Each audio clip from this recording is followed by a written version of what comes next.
Hi hello नमस्ते, मी मनीषा पुन्हा एकदा आपल्या नवीन ब्लॉगमध्ये तुम्हा सर्वांचं मनापासून स्वागत करते. तर चला, आता कपडे वगैरे धुवून झाले. आज खूप उशीर झाला होता कपडे धुवायला. तर हे आले होते जेवण करायला, तर जेवण करत होते आणि दीदी पहा इकडं वरती बसून भात बनवत होती. यांना काही खायचं नव्हतं, आमच्यासाठीच बनवत होती. तर इकडं कपडे हे झाले. आभाळ पाहू शकता कसं आले, खूप आभाळ आलेलं. लवकरच पाऊस पण आला होता त्याच्या अगोदर, पण खूप सारा पाऊस आभाळ पण आलं सॉरी. आणि इकडे कपडे ते धुतले होते मी आत्ताच. काही ओले होते, काही सुकले होते.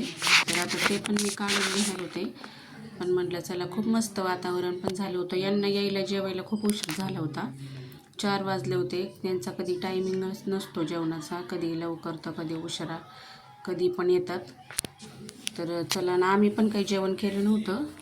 तर जरा आम्हाला खाऊ वाटलं होतं भात, म्हणून मी दीदीला भात बनवायला लावला होता. म्हटलं भात बनव. आणि पाहू शकता इकडं पुढे पण दाखवते मी तुम्हाला कसं आभाळ आले. हे आमचं पुढचा भाग आहे परिसर. तर पाहू शकता पाऊस आलेला होता अगोदर, पण परत असं आभाळ आले म्हणजे होतंच. तर हे बघा इकडं पाऊस आलेला पाहू शकता. तर हे पुढचं परिसर आहे आमचा घराच्या, आणि तो मग कपडे वगैरे सुकायला घातलेला पाठीमागचा आहे. तर चला, आता मी आवरते, केस वगैरे घेते बांधून वेणी, आणि मग चहा बनवायचं आहे मला, कारण चहाची तलब झाली. असं मुलींनी गाणी वगैरे लावली होती.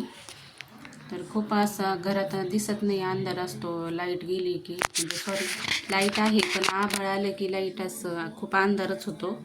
तर इकडे केस वगैरे विचारून झालं, तांब्या ते घेते. आता हे गाण्याचा आवाज असल्यामुळे मी वाऱ्याचा आवाज देते.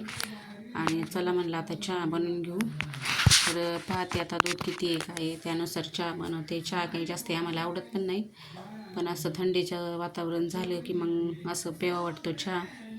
तर चला, घरातले सगळी स्वच्छता झाली होती, स्वयंपाक ते पण करायचं आहे. पण आता चहा ते बनवून घेते. हे जेवण करून गेले, ते काही थांबत नाही घरामध्ये जास्त. जेवण वगैरे झाले की इथंच असते त्यांची गाडी, पण लगेच जातात ते. मग चहा प्यायला येतील पण ना, किंवा ते आल्यावर आम्हाला परत चहा बनवावा लागतो. आता मी आणि मुली आमच्या तिघींपुरता चहा बनवणार आहे.